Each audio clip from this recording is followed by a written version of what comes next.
আচ্ছা, আগের দিন আমরা সুর ডাইনেস্টির আগে পর্যন্ত পড়েছিলাম, যেখানে আমরা হুমায়ুন পর্যন্ত পড়েছিলাম।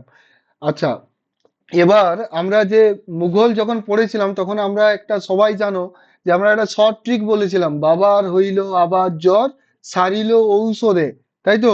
তাহলে বাবার মানে বাবর, হইল মানে হুমায়ুন, বাবার হইল আবার, আবার মিন্স আকবর, তাই তো? তাহলে আমরা হুমায়ুনের পড়েছিলাম যে হুমায়ুনের চৌসার যুদ্ধ আর কনৌজের যুদ্ধ 1539 আর 1540, এটার পর তার সাথে শের শাহ সুরির যুদ্ধ হয়। যখন তারপরে ওই হুমায়ুনের পর আসে শের শাহ সুরি, তারপর আবার এক বছর হুমায়ুন আসে, এটা আমরা অলরেডি আগে পড়ে নিয়েছি।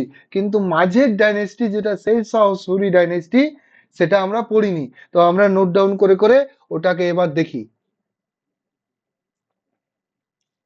লিখো, প্রথমেই লিখো সুর সাম্রাজ্য বা সুর ডাইনেস্টি। নোট ডাউন করো সুর ডাইনেস্টি। সুন্দরভাবে নোট বানাও একদম, যেন একদম না ভুলো।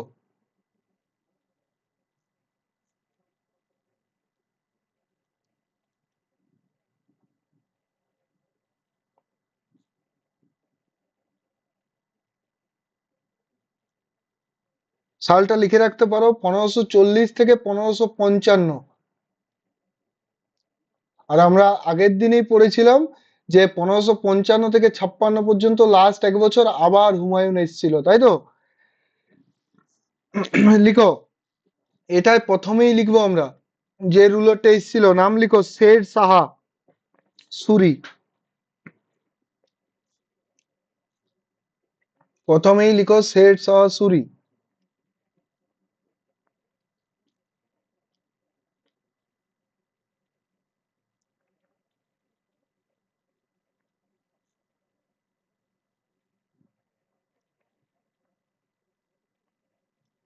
লিখেছি আমরা।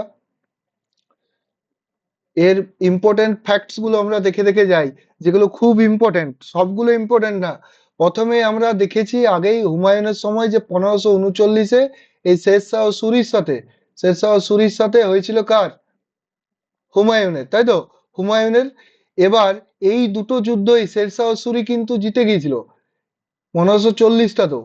এবার তারপরে আমাদের যে ডাইনেস্টিটা বিল্ড হয়েছিল সেটা শের শাহ সুরি ডাইনেস্টি।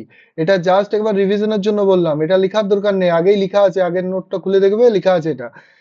এবার এখানে আমরা যেটা পড়বো সেটা প্রথমেই লেখো GT road. GT road. GT রোডের ফুল ফর্ম কেউ জানো? দেখি কেউ জানো, বলো দেখি। জিটি রোডের ফুল ফর্ম।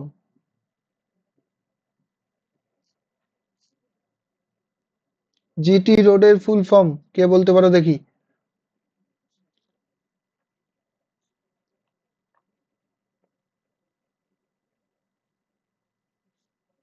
আচ্ছা, আমি বলে দিচ্ছি, গ্র্যান্ড ট্র্যাঙ্ক রোড, ঠিক আছে?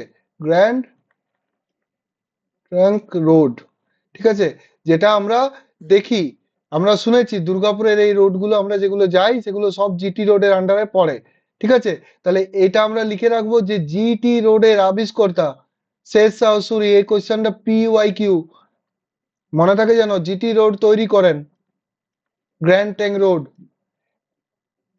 এটা PYQ যেন মাথায় থাকে, এটা VVI কোশ্চেন এটা। শের শাহ সুরি, যেটা হুমায়ুনের। আরেকবার শর্ট করে বুঝে নাও, এখানটায় দেখো আমি ডায়াগ্রাম করে বোঝাচ্ছি। বাবার মানে বাবর, হইল মানে হুমায়ুন। ভালো করে দেখো যেন কনফিউজ না হয়, হুমায়ুন। আচ্ছা, বাবরের রাজত্ব হওয়ার পর এসেছিল হুমায়ুন। এবার হুমায়ুনের কিছুদিন রাজত্বের পর তাকে চৌসার যুদ্ধ আর কনৌজের যুদ্ধের পর তাকে সুর সাম্রাজ্য বা শের শাহ সুরি, শের শাহ সুরি তাকে ডিফিট করে দেয়, হারিয়ে দেয়। তার ফলে কি হয়, সুর ডাইনেস্টির প্রতিস্থাপিত হয়। এবার এই সুর ডাইনেস্টি শেষ হওয়ার পর আরো এক বছর হুমায়ুন এই মুঘল সাম্রাজ্যে রাজত্ব করেছিল, ঠিক আছে? এটাই আমরা পড়ছি, এখানটা যেন কনফিউজ না হও যে হুমায়ুনের দুবার রাজত্বকাল, সেই জন্য। কনফার্ম? কারো কোনো প্রবলেম নেই তো এখানটায়? এবার ইম্পর্টেন্ট ফ্যাক্ট গুলো আমরা লিখি, এটা নোট ডাউন করো তাড়াতাড়ি। লিখো তিনি রূপয়া, রূপায়া মুদ্রা প্রচলন, রূপায়া বলে মুদ্রা প্রচলন করেন।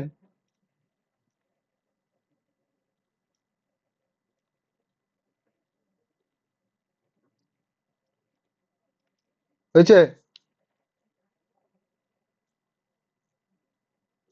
আচ্ছা, এখানটা জিটি রোডের বিস্তারটা লিখে দিতে পারো একবার। এটা বিস্তারটা লিখে রাখো। কলকাতা থেকে পেশোয়ার পর্যন্ত বিস্তৃত ছিল তখন।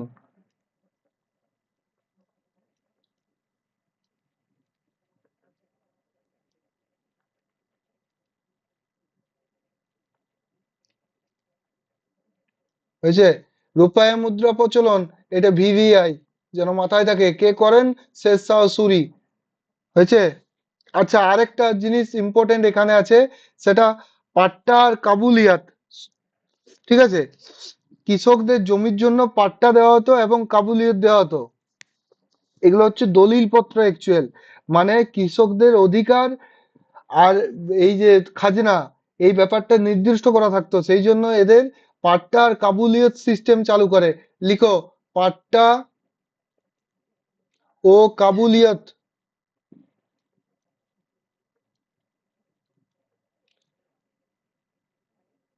পাট্টা কাবুলিয়ত সিস্টেম চালু করে।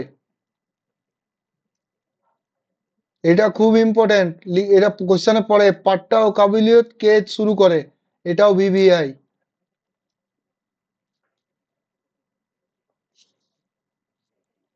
আচ্ছা, এবার যেটা ইম্পর্টেন্ট সেটা লিখো, যে উম, আচ্ছা, কলিঞ্জ দখল যখন করেছিল, কলিঞ্জ, কলিঞ্জ দখলের সময়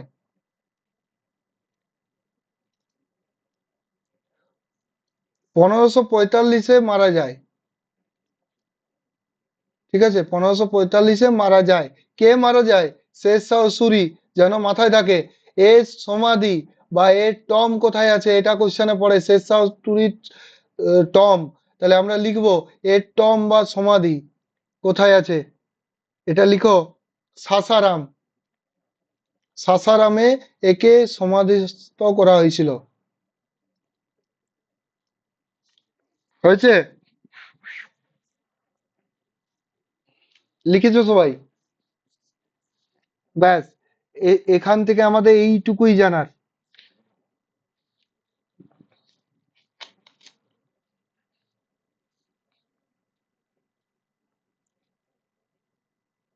আচ্ছা, এখানে আরেকটা জানার আছে, সেটা লিখে রাখো, এদের সিস্টেম গুলোর নাম, কেন্দ্রীয় শাসনগুলোর নাম। লিখো, কেন্দ্রীয় শাসন বলে হেডিং করো, কেন্দ্রীয় শাসন। হেডিং করো কেন্দ্রীয় শাসন।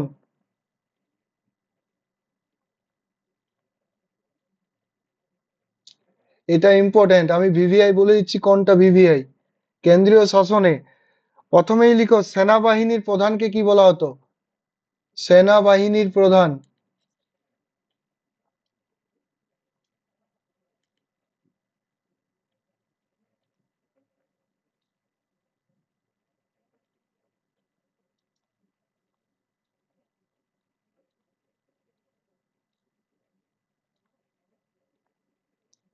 মানে যে চিফ অফ আর্মি ছিল এর, ঠিক আছে, তাকে বলা হতো দেওয়ানি আরিজ। লিখে রাখো, খুব ইম্পর্ট্যান্ট, এটা কতবার যে পড়েছে তার কোনো ঠিক নেই। দেওয়ানি আরিজ বা দেওয়ানি আর্জ। ঠিক আছে? এটা শর্ট ট্রিক আমি বলে দিচ্ছি, দেখো, Ariz, A for, A for army, তাই তো? A for army. তাহলে এটা যেন কনফিউজ না হও, দেওয়ানি আরিজ বলা হয় সেনাবাহিনীর প্রধানকে। এক নম্বরে লিখলাম আমরা। দু নম্বরে লিখি আমরা, বিদেশ দপ্তরের প্রধান, মানে ফরেন মিনিস্ট্রি বলি যেটাকে আমরা এখন, বিদেশ দপ্তরের প্রধানকে কি বলা হতো এ সময়কালে? লিখে রাখো, দেওয়ানি রাসালত। এগুলো ইম্পর্টেন্ট।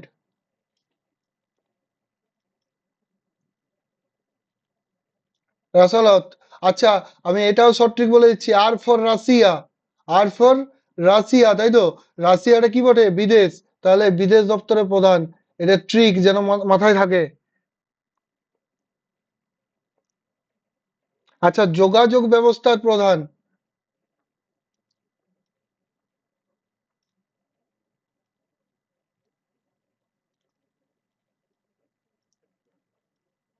এটা যেন মনে থাকে, দেওয়ান ই ইনসা।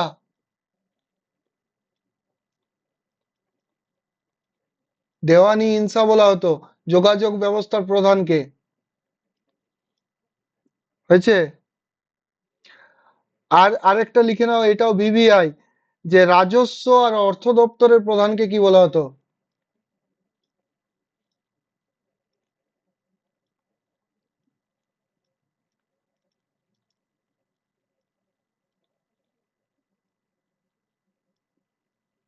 লিখো, দেওয়ানি উজিরাত।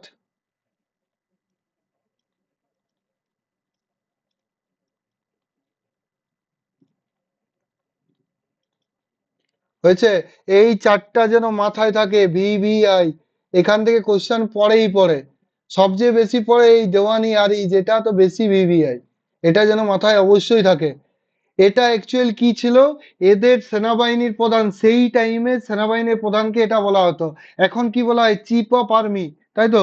Chief of air force.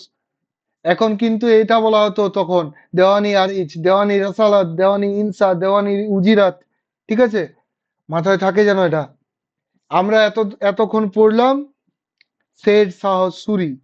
এবার আমরা পড়বো আকবর, যার জন্য আমরা এতক্ষণ ওয়েট করছিলাম। বাবার হইল আবার, বাবার ফর বাবর, হইল ফর হুমায়ুন, আবার মানে আকবর, তাই তো?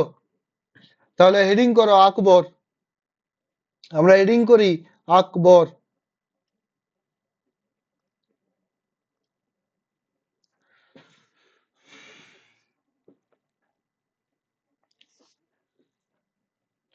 টাইম কালটা লিখে রাখো, টাইম কাল, টাইম কাল ইম্পর্টেন্ট।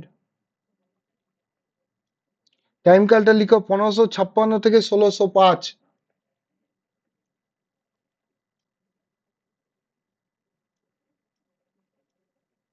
বুঝেছে?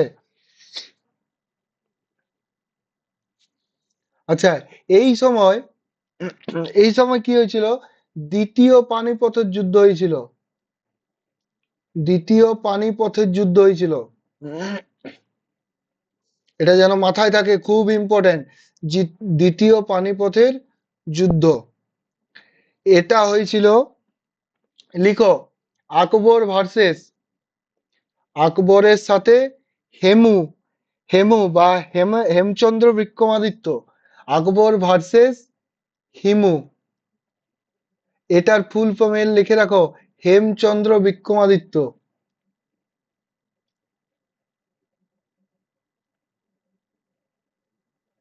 এটা খুব ইম্পর্টেন্ট কিন্তু, মাথায় থাকে যেন। এটা হয়েছিল 1556 সালে।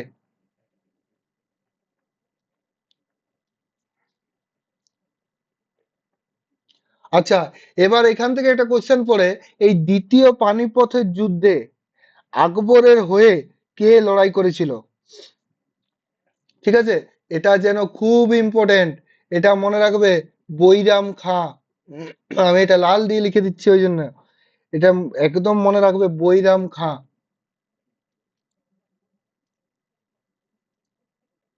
আচ্ছা, এই যে বৈরাম খাঁ, যখন আকবরের 5 বছর বয়স, ঠিক আছে, এই বৈরাম খাঁ ছিল রাজকর্মচারী। ঠিক আছে? বৈরাম খাঁ এর 5 বছর বয়স থেকে দায়িত্ব নেয়।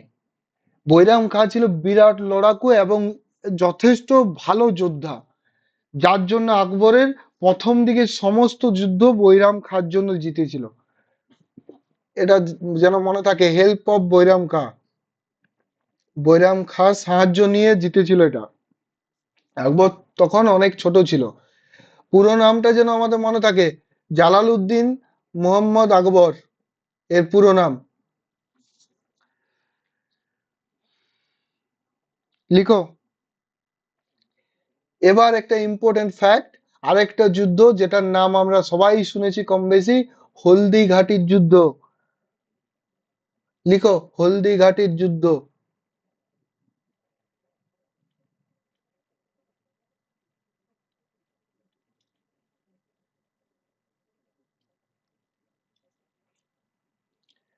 এটা টাইম কালটা লিখে রাখো, খুব ইম্পর্টেন্ট। বারবার বলছি, 1576। এই দুটোই ভিভিআই, এটাও পিওয়াই কিউ, এটাও পিওয়াই কিউ। হলদিঘাটির যুদ্ধ কত সালে হয়েছিল? প্রিভিয়াস ইয়ার পেপার যখনই খুলবে এই কোশ্চেন গুলো পাবে।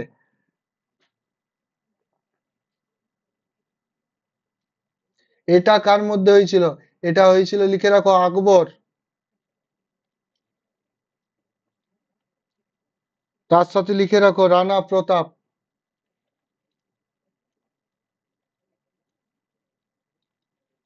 আকবরের সাথে রানা প্রতাপের।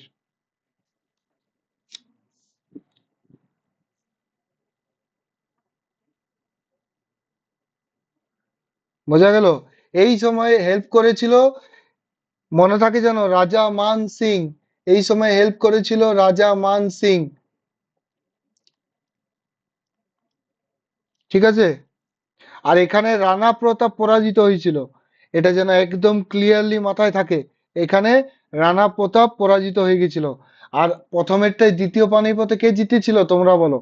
কে জিতেছিল দ্বিতীয় পানিপথে তাহলে? যদি 1576-এ লড়াই করেছিল তাহলে দ্বিতীয় পানিপথে জিতেছিল কে?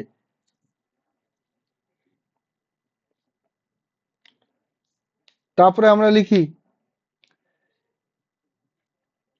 গুজরাট জয়ের আনন্দে। খুব ইম্পর্টেন্ট এটা। গুজরাট জয়ের আনন্দে।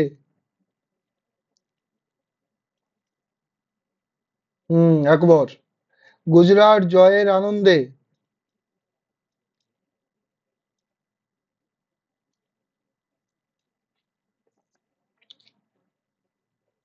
ফতেপুর সিক্রিতে।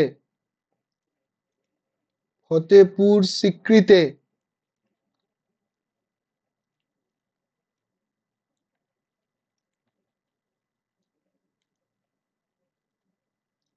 বুলন্দ দরওয়াজা নির্মাণ করেন।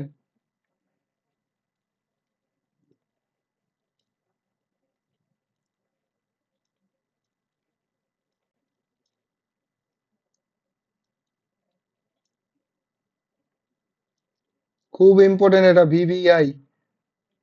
দুটো কোশ্চেন এখান থেকে পড়েছিল, এক হচ্ছে কোন জয়ের আনন্দে এটা করেছিল, গুজরাট জয়। ঠিক আছে? আর বুলন্দ দরওয়াজা কে নির্মাণ করেন, তাহলে বোঝা গেল আকবর কি করেছিল, বুলন্দ দরওয়াজা।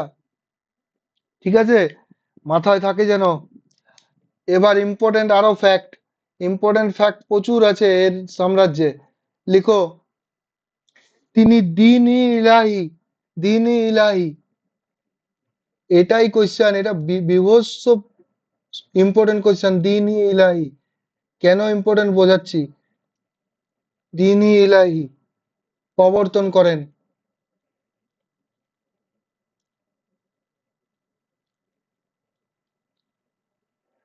এটা ছিল একটা নিউ রিলিজিয়ান, না মুসলিম, না হিন্দু, না শিখ, না খ্রিস্টান।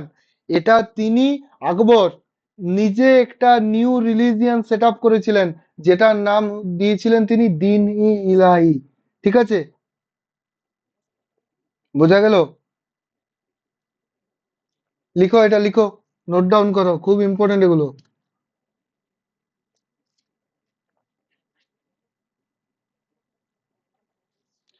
আচ্ছা, তারপরে লিখো, আকবরের সবাই নবরত্ন। একটা অ্যাড করি স্লাইড।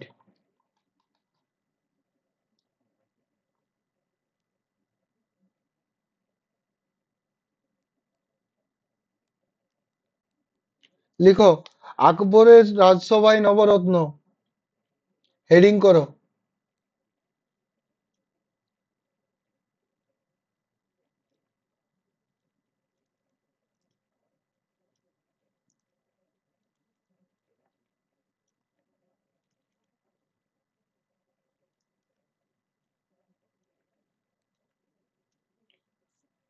করেছো?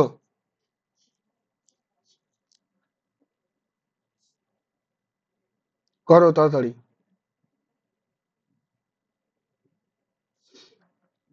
প্রথম, এটা আমরা পাঠ পাঠ করছি না, ইম্পর্টেন্ট জিনিসগুলো জাস্ট পড়ে পড়ে চলে যাই এখান থেকে। এখান থেকে যে যে ইম্পর্টেন্ট জিনিসগুলো পড়ে পরীক্ষায়, এখানে আমরা প্রথমেই যার নিয়ে পড়বো সেটা হলো আব্দুর রহিম খানে খানা। বলো এ কি করেছিল? আমরা আগেই পড়ে নিয়েছি এটা। আব্দুল রহিম খানে খানা, বলো এই কি করেছিল? শুনি।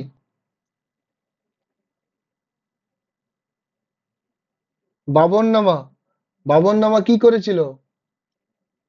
হ্যাঁ, বাবরনামাকে তুর্কি ভাষায় রচনা করেন। লিখো আরো। বাবরনামা। ভালো পড়াশোনা চলছে। বাবরনামা তুর্কি ভাষায় রচনা করেন।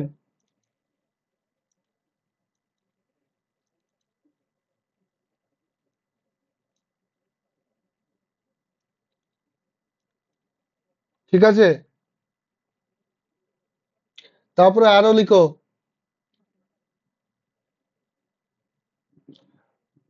এই টাইমে আবুল ফজল ছিল, আবুল ফজল। আবুল ফজল। আবুল ফজল কিসের লেখক শুনি একবার। আবুল ফজল কিসের লেখক? আকবরনামা, একদম ঠিক। তাহলে আমরা লিখবো আবুল ফজল আকবরনামা ও আইন-ই আকবরীর রচয়িতা। এটাও ইম্পর্টেন্ট।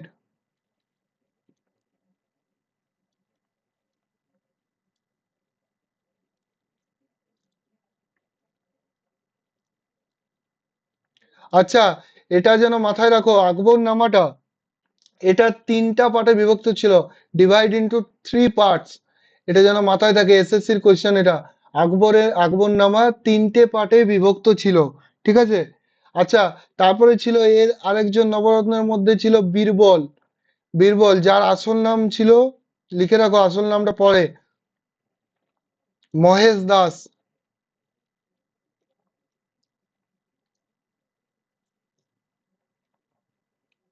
আচ্ছা, এই যে এটা কেন ইম্পর্টেন্ট, ইনি দিন ইলাই, দিন ইলাই যেটা আরম্ভ হয়েছিল, তার সময় নিউ রিলিজিয়ান সেট আপ, সেটা ফার্স্ট একসেপ্টার ছিল। তাহলে লিখো প্রথম, প্রথম যে বীরবল, বীরবল প্রথম যে দিন ইলাহি,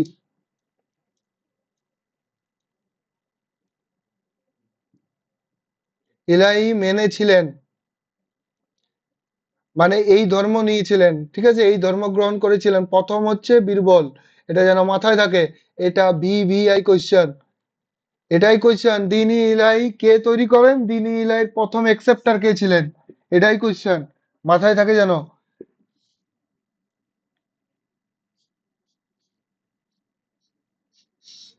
তারপরে লিখো তানসেন।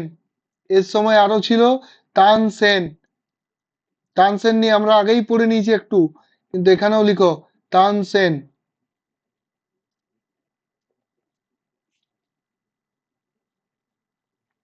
তানসেনকে মনে রাখবো আমরা, একে সঙ্গীত শর্মা, সঙ্গীত সম্রাটও বলা হয়। একে সঙ্গীত সম্রাট, সম্রাটও বলা হয়। আচ্ছা, এই তানসেন নিয়ে গল্প করলে একে বলা যায় রুদ্রবীণা। জানো তো তানসেন কি বাজাতো? রুদ্রবীণা। যেন মাথায় থাকে এটা। এটা স্ট্যাটিকে আমরা পড়বো। এটা যখন আমরা ওই মিউজিক্যাল ইনস্ট্রুমেন্ট পড়বো তখন এটা পড়বো, তানসেন রুদ্রবীণা বাজাতো। এটা যেন মাথায় থাকে। ব্যাস। এবার আর একজনের নাম লিখো, তাহলে এই টপিকটা শেষ। টোডরমল। টোডরমল। টোডরমলের লিখে রাখো ভূমি রাজস্ব ব্যবস্থার প্রবর্তক ছিল। ভূমি রাজস্ব ব্যবস্থার প্রবর্তক ছিলেন।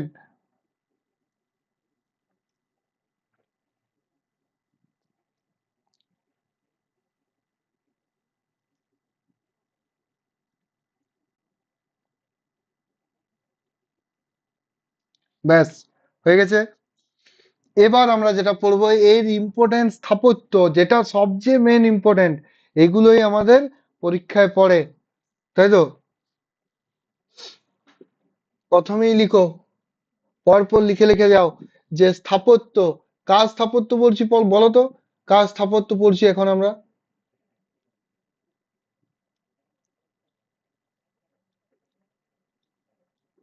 হ্যাঁ, আকবর। তাহলে স্থাপত্য লিখো, এ কি কি বানিয়েছিল সেগুলো। তাহলে প্রথমেই আমরা একটা জিনিস অলরেডি পড়ে নিয়েছি, বুলন দরওয়াজা, তাই তো, গুজরাট জয়ের স্মৃতিতে। তাহলে ওটা আর লিখবো না। লিখো আগ্রা ফোর্ট। প্রথমেই লিখো আগ্রা ফোর্ট। আচ্ছা, এর ছবি দেওয়া আছে, এই দেখো আগ্রা ফোর্ট। লিখো আগ্রা ফোর্ট। হয়েছে? তারপরে লিখো এলাহাবাদ ফোর্ট।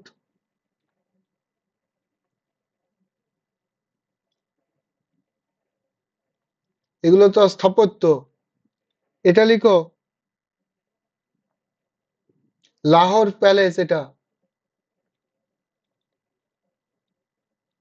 লাহোর প্যালেস। এটা লিখো,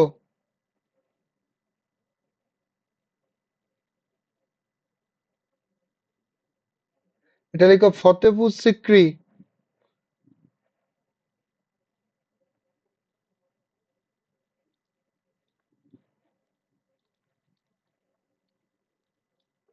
এখানে লিখে রাখো সেলিম চিশতির সমাধি।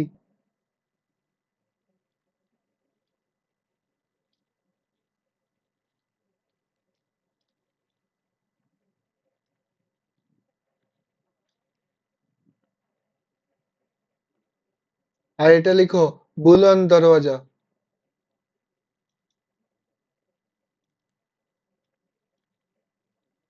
ঠিক আছে? এগুলো ছিল তার স্থাপত্য। এগুলো যেন মাথায় থাকে। ডাইরেক্ট কোশ্চেন করবে আগ্রা ফোর্ট কে বানিয়েছিলেন, ডাইরেক্ট কোশ্চেন সেলিম চিশতির সমাধি কে বানিয়েছিলেন। একদম যেন ভুল না হয় এটা।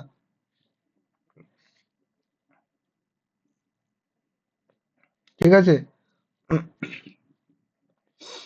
এবার এর সম্বন্ধে আরো কিছু জিনিস আমরা লিখি। স্থাপত্য তো লিখে দিয়েছি। এবার লিখো, লিখো আকবর তিন ধরনের রাজস্ব পদ্ধতি প্রচলন করেন।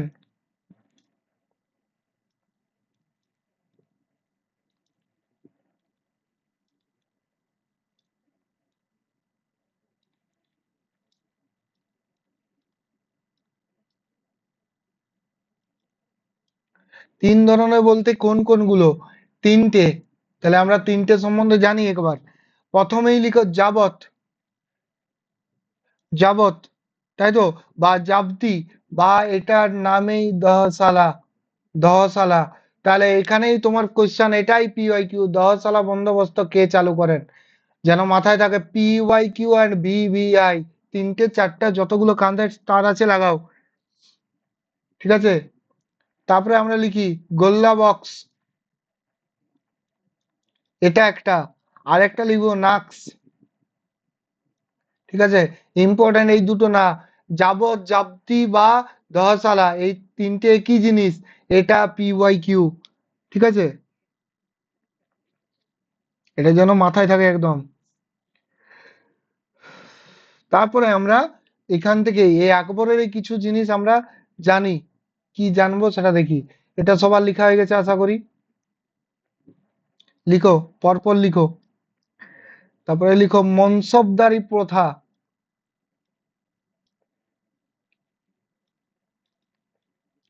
তাহলে মনসবদারি প্রথা লিখে নিলাম। মানে আমরা মনসবদারি প্রথাকে প্রচলন করেন কি লিখবো? আকবর, তাই তো। এবার এই যে মনসব কথার অর্থ, এটা কোশ্চেনে পড়েছিল, এটা ভিভিআই। লিখে রাখো মনসব কথার অর্থ পদমর্যাদা। এটা ভিভিআই। এটা অনেকবার কোশ্চেনে পড়েছে। ঠিক আছে? এবার এই যে পদমর্যাদা, এটার আবার দুটো ভাগ ছিল। এটা অতটা ইম্পর্টেন্ট না, কিন্তু জেনে রাখো একটু যদি পড়ে কোনোদিন। এটার দুটো পদমর্যাদার দুটো ভাগ। একটা হলো জাট, একটা হলো জাট, আর একটা হলো সাওয়ার। লিখো আরেকটা হলো সাওয়ার। এই দুটো যেন মনে থাকে। ক্লিয়ার? আচ্ছা, তারপরে আরো খুব ইম্পর্টেন্ট টপিক লিখো। তিনি জঞ্জিরি আদলের ব্যবস্থা করেন। জঞ্জিরি আদল। জঞ্জির ই আদল। এই জাঞ্জিরি আদল, এটা ব্র্যাকেটে লিখে রাখো ন্যায়ের শৃঙ্খল।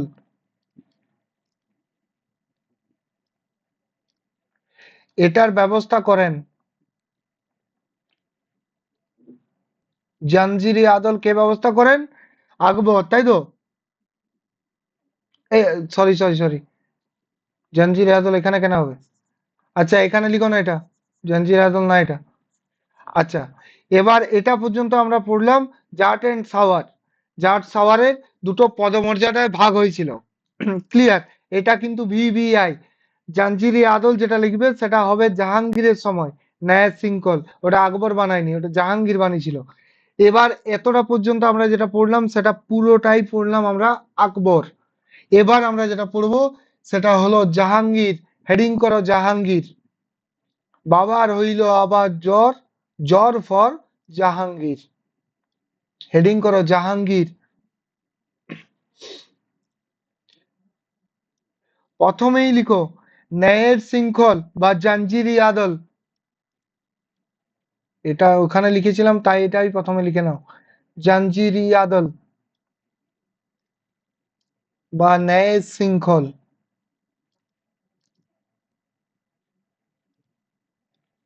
প্রবর্তন করেন।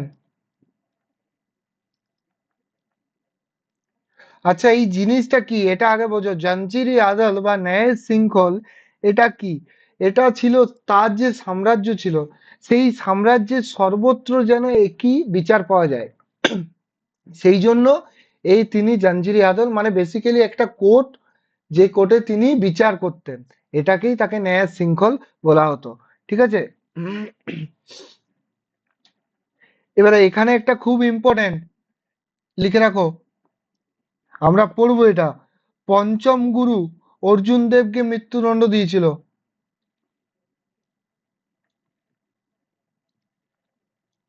অর্জুন দেব, এগুলো আমরা আলাদা পড়বো, শিখ গুরুগুলো। অর্জুন দেবকে মৃত্যুদণ্ড দেয়, এটা কিন্তু পড়েছে পরীক্ষায়, এটা পড়েছে, এটা প্রিভিয়াস ইয়ার কোশ্চেন। আচ্ছা, তোমাদের কাছে একটা কোশ্চেন, এই যে অর্জুন দেব এটা কোন একটা টেম্পল প্রতিষ্ঠা করেছিল যেটা আছে তোমার পাঞ্জাবের অমৃতসরে? বলো তোমরা টেম্পলটার নাম। দেখি, অর্জুন দেব দেখি কতটুকু জানো এটার সম্বন্ধে। অর্জুন দেব একটা টেম্পল প্রতিষ্ঠা করেছিলেন যেটা অমৃতসরে আছে, পাঞ্জাবের।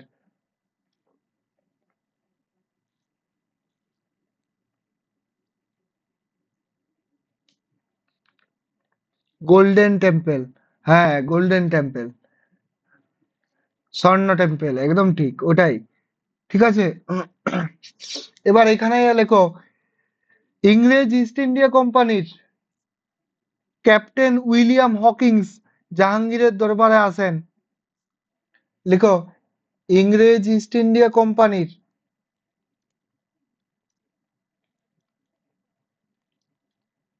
এবার দেখো ইস্ট ইন্ডিয়া কোম্পানি চলে এলো মানে ইংরেজ চলে আসছে, ঢুকে যাচ্ছে এবার, তাই তো? তার মানে মডার্ন আরম্ভ হয়ে যাচ্ছে আস্তে আস্তে। পড়বো আমরা ওটা। কোম্পানির captain Hawkins, captain William Hawkins লিখো, ক্যাপ্টেন উইলিয়াম হকিন্স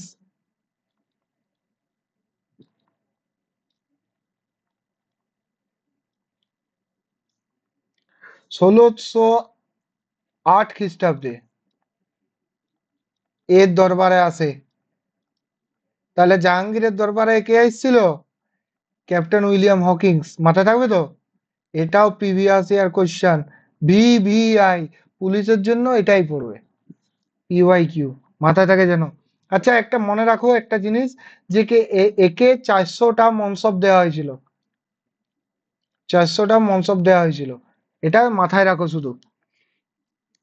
এবার এরপরে শুধু ক্যাপ্টেন উইলিয়াম হকিন্স এসেছিল কি? আসেনি, আমরা পড়বো এটা, কিন্তু এখানেও পড়বো ১৬১৫ সালে এরপরে এসেছিল স্যার টমাস রো। লিখো স্যার টমাস রো আসেন এর দরবারে, এটাও ইম্পর্টেন্ট,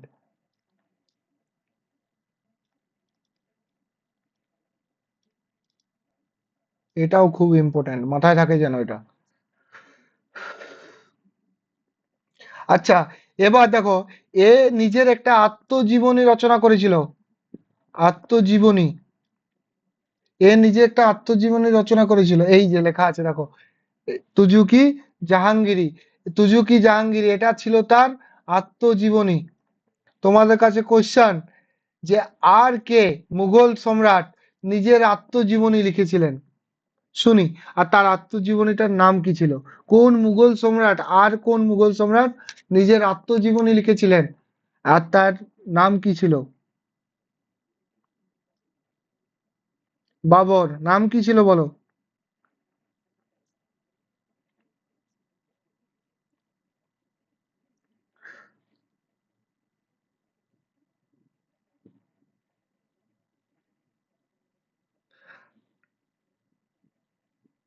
এবার দেখো, তুজুকি বাবরি। এবার দেখো, এখানে মতি মসজিদ নিয়ে অনেক কনফিউশন থাকবে, আমি সেটাও ক্লিয়ার করছি তোমাদের। মতি মসজিদ, মতি মসজিদ, তোমরা এই মতি মসজিদ তিনটে রুলারের কাছেই পাবে। তিনটে রুলার কে কে? শাহজাহান, জাহাঙ্গীর আর ঔরঙ্গজেব। ঠিক আছে, আমি মতি মসজিদের একদম পুরো ভেঙে ভেঙে বুঝিয়ে দিচ্ছি। তিনটে মতি মসজিদ হয়েছিল তিনটে জায়গায়, তাই তিনটে পাবে। ঠিক আছে, এটা এবার পরে, যদি আগ্রায় পড়ে মতি মসজিদ, আগ্রার মতি মসজিদ কে করেছিল আগ্রায়, তখন এটার অ্যান্সার হবে শাহজাহান।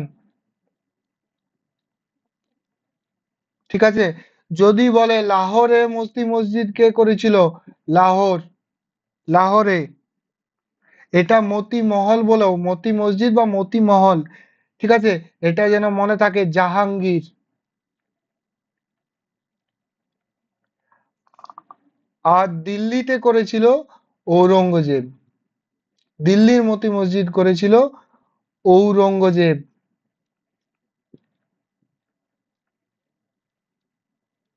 বোঝা গেল? এটা যেন কনফিউশন না আসে। তিনজন তিনটে জায়গায় করেছিল, আগ্রা, লাহোর অ্যান্ড দিল্লি। এবার তার কিছু কীর্তি, তার কিছু কীর্তি দেখি আমরা, তার কিছু কীর্তি প্রথমেই লিখো। তার কিছু কীর্তি দেখি। দিল্লির লাল কেল্লা, লিখো দিল্লির লাল কেল্লা। স্থাপত্য, হেডিং দাও স্থাপত্য, দিয়ে লেখো দিল্লির লাল কেল্লা।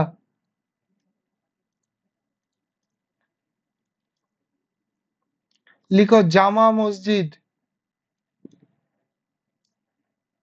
এগুলো তিনি বানিয়েছিলেন।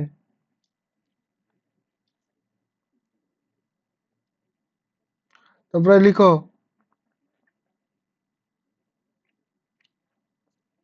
না না না, ভুল ভুল বললাম আমি, একটু ঠিক করো এটা। এগুলো আমি যেটা বলছি এটা শাহজাহানের। জামা মসজিদটা, জামা মসজিদ তো শাহজাহান বানিয়েছিল। আচ্ছা, তুজুকি জাহাঙ্গীর হয়ে গেছে। আচ্ছা, এটার এর স্থাপত্য এইটুকুই, যে এর স্থাপত্য। এবার আমরা শাহজাহানের পড়বো, শাহজাহান। ঠিক আছে, জাহাঙ্গীরের স্থাপত্য শুধুমাত্র এই লাহোরের মতি মসজিদ।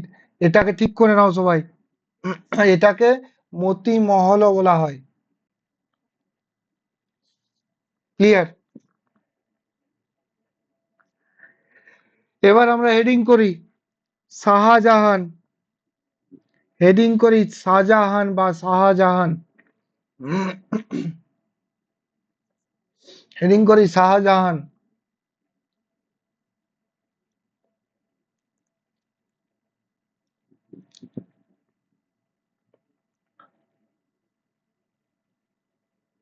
করেছি। এর প্রথমেই আমাদের যেটা খুব ইম্পর্টেন্ট সেটা হচ্ছে স্থাপত্যগুলো।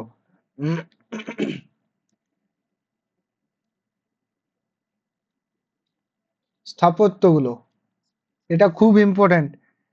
প্রথমেই লিখো দিল্লির লাল কেল্লা।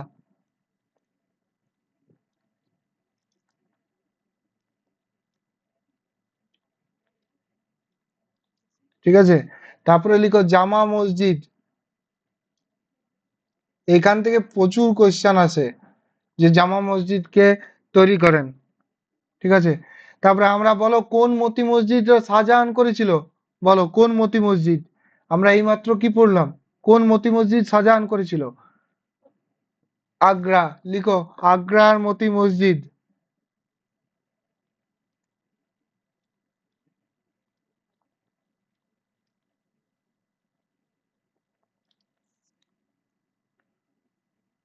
তারপরে লিখো জামা লিখেছি। আর খাস মহল লিখো, খাস মহল, খাস মহল। আর শীষ মহল,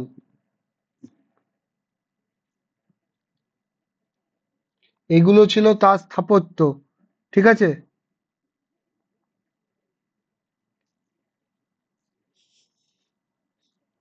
আচ্ছা, এবার একটা ইম্পর্টেন্ট আরো স্থাপত্য আছে। মমতাজের জন্য তিনি তাজমহল করেছিলেন। লিখে রাখো, মমতাজের জন্য, মানে মমতাজের স্মৃতিতে তাজমহল। আচ্ছা, আমি জানতে চাই তাজমহল কোথায় অবস্থিত, বলো সবাই। তাজমহল ভেবিআই, এটা প্রচুর ইম্পর্টেন্ট। তাজমহল কোথায় অবস্থিত বলো? আগ্রা। এটা লিখে রাখো, আগ্রা। আগ্রাতে তাজমহল অবস্থিত। ঠিক আছে।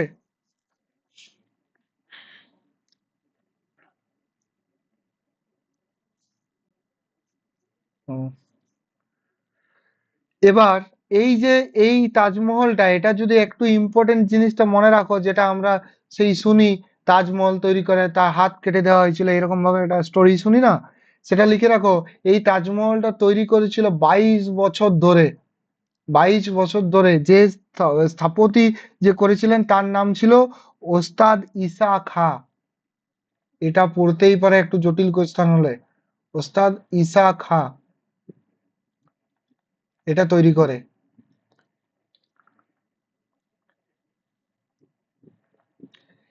তারপরে লিখো পিকক থ্রোন বা ময়ূর সিংহাসন। পিকক থ্রোন বা ময়ূর সিংহাসন তৈরি করেন।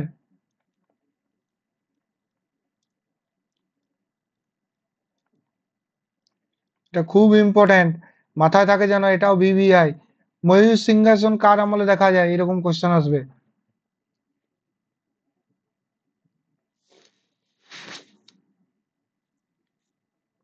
হয়েছে। এবার আমরা, এটা লেখা হয়ে গেছে আশা করি সবার। এবার আমরা যাই, বলো লাস্টের রাজাটার নাম কি হবে? বাবার হইল আবার যশ সারিল ঔষধে। ঔষধে মিন্স, বলো। ঔরঙ্গজেব, তাই তো? লিখো ঔরঙ্গজেব। হেডিং করি আমরা ঔরঙ্গজেব। এর সালটা লিখে রাখবো আমরা একটু, ইম্পর্টেন্ট, 1658 থেকে 1760। প্রথমেই লিখো আলমগীর উপাধি ধারণ করেন, আলমগীর। আলমগীর উপাধি ধারণ করেন।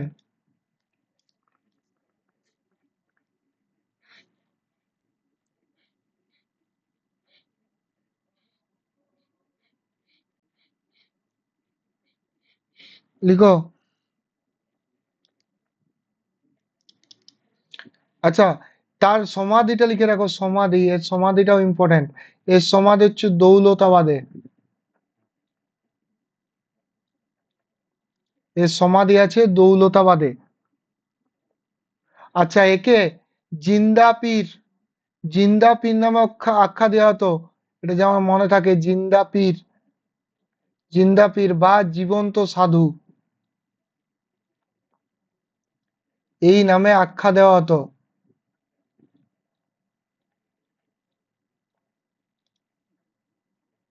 খুব ইম্পর্টেন্ট এটা, জিন্দা পীর বা জীবন্ত সাধু। এটাকে ভিভিআই দাও। জিন্দা পীর নামে কাকে অভিহিত করা হতো, এটা কোশ্চেন এসেছিল। এবার বলো যে ঔরঙ্গজেব ও মতি মসজিদ তৈরি করেছিল, কোথায় করেছিল? আমরা পড়লাম একটু আগে, মতি মসজিদ ঔরঙ্গজেবও করেছিল দিল্লি। লিখো ঔরঙ্গজেব লাল কেল্লায় মতি মসজিদ নির্মাণ করেন। দিল্লির লাল কেল্লায় মতি মসজিদ নির্মাণ করেন।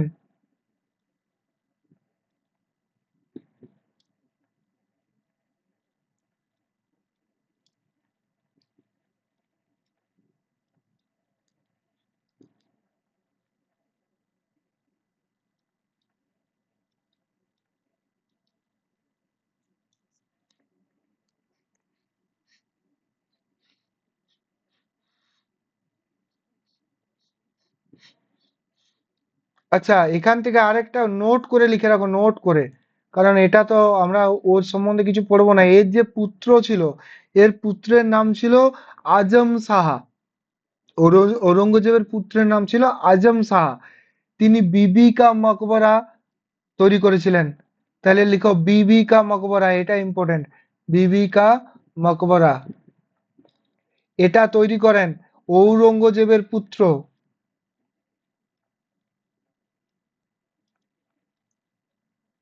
আজম শাহ।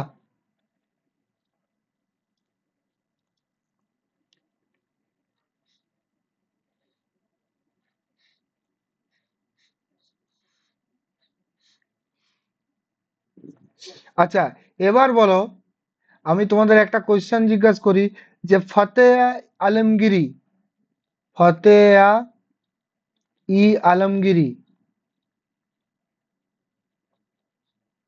লিখো ফতেয়া ই আলমগিরি, এটার প্রণেতা কে? বলো দেখি, এটা কেমন, আগে দেখি জানি কে কতটুকু জানো এটা। ফতেয়া ই আলমগিরি, বলো এর প্রণেতা কে? ঔরঙ্গজেব।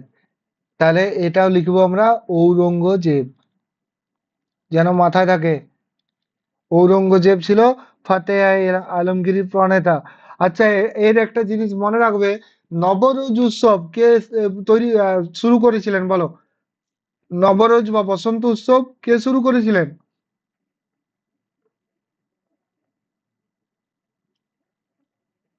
শুনি, কে বলতে পারছো দেখি?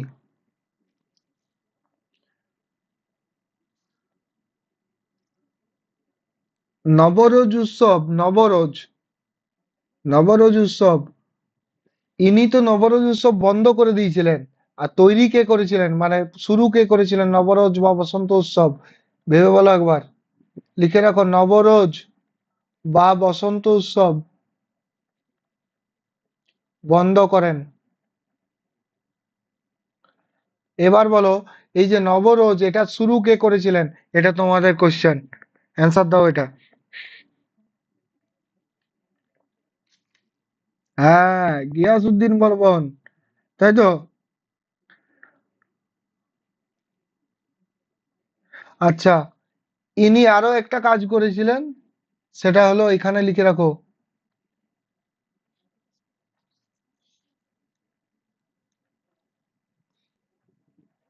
নবম শিখ গুরুকে হত্যা করেছিলেন। লিখো, নবম শিখ গুরু তেগ বাহাদুরকে হত্যা করেন। এটা লিখে রাখো, এটা ইম্পর্টেন্ট। নবম শিখ গুরু তেগ বাহাদুরকে হত্যা করেন। এখানটায় লিখে দিচ্ছি আমি,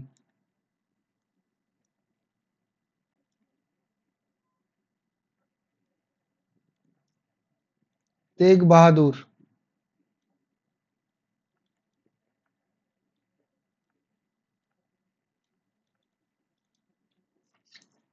বোঝা গেল?